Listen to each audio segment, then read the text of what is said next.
Right, and a 1 and a 2 and a click. Well, good news. There have been some designs made by me in attempts to make a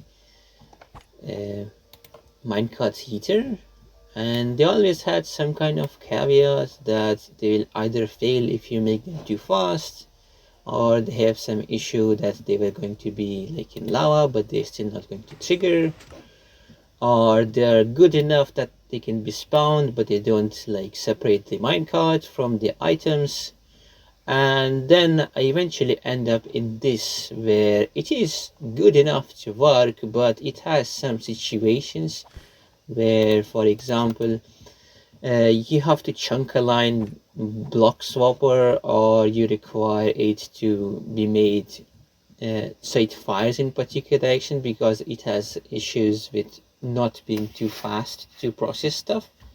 So the chunk aligning is required because this one version I made, I wanted it to be universal, that you can make it regardless of dimension. But because of that, you require this block swapping thingy over here, so whenever the item comes here, you can dump it out and separate the minecart item from it. Issue with that is it has a resetting delay, so if you have minecarts coming in a bit too fast, well, it wasn't, yeah, it will be fast enough now. It can get stuck like that, or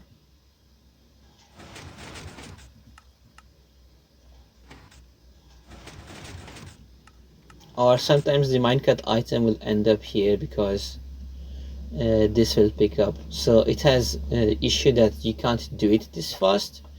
What you require to do is like give it decent amount of time and it will work then completely fine.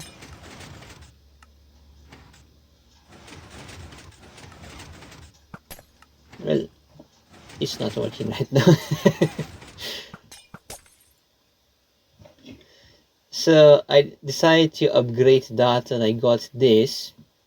This is very similar, I just got rid of the block swapping thing over there. And now the bottleneck is actually this thing, how the minecart separates itself. So it comes here, it rubs along this, its hitbox is extended so it collides with lava. Just before it dies to lava, it aligns itself to rail, and the positioning of minecarts end up being such that the items it was carrying are dumped here, while the minecart item itself lands on top of the trapdoor. Now the bottleneck is actually that if the minecart is coming in, you cannot have another minecart just behind it with 10 game ticks. So 10 game ticks is enough amount of gap, so it will going to come here and fall before the next one is going to collide and get stuck like I demonstrated over there. So let me show it. This is basically cloning this chest over here, so we are actually dumping stuff.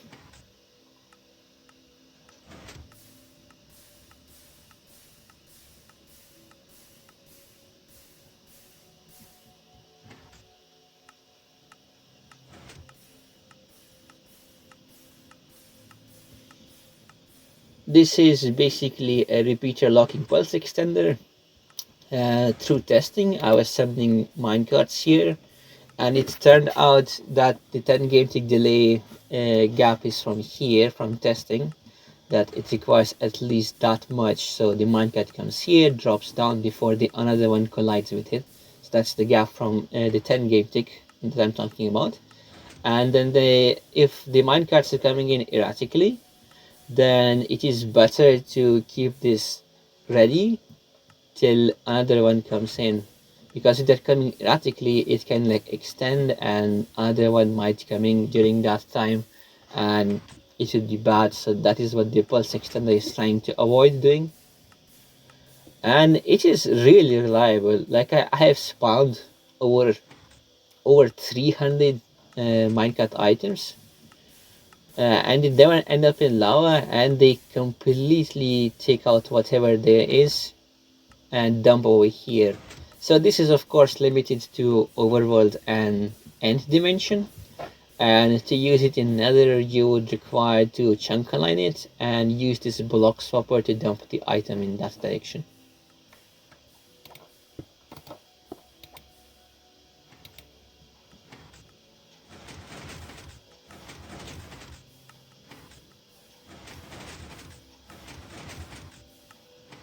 This has limitation with speed.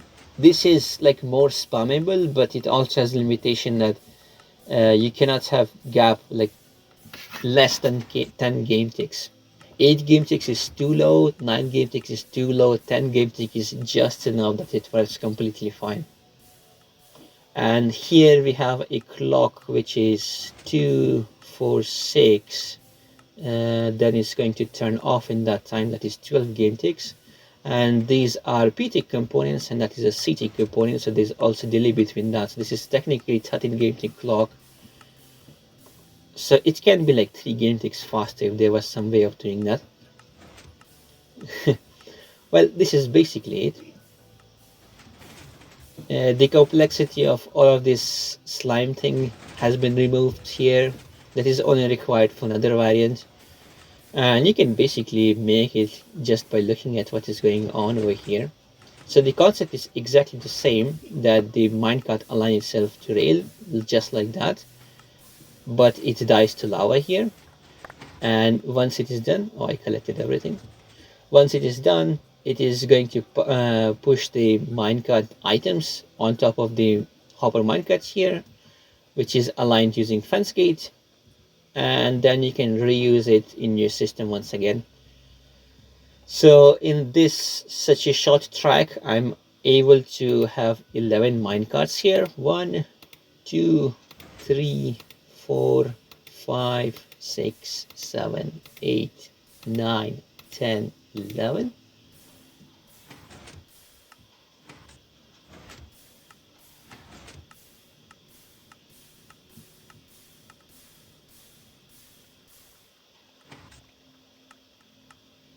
So as you saw, even I didn't put like stuff properly in interval, and it still managed to align itself.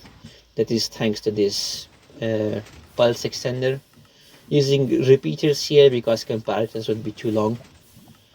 And as you can see, it's still pumping out items, which is really cool idea.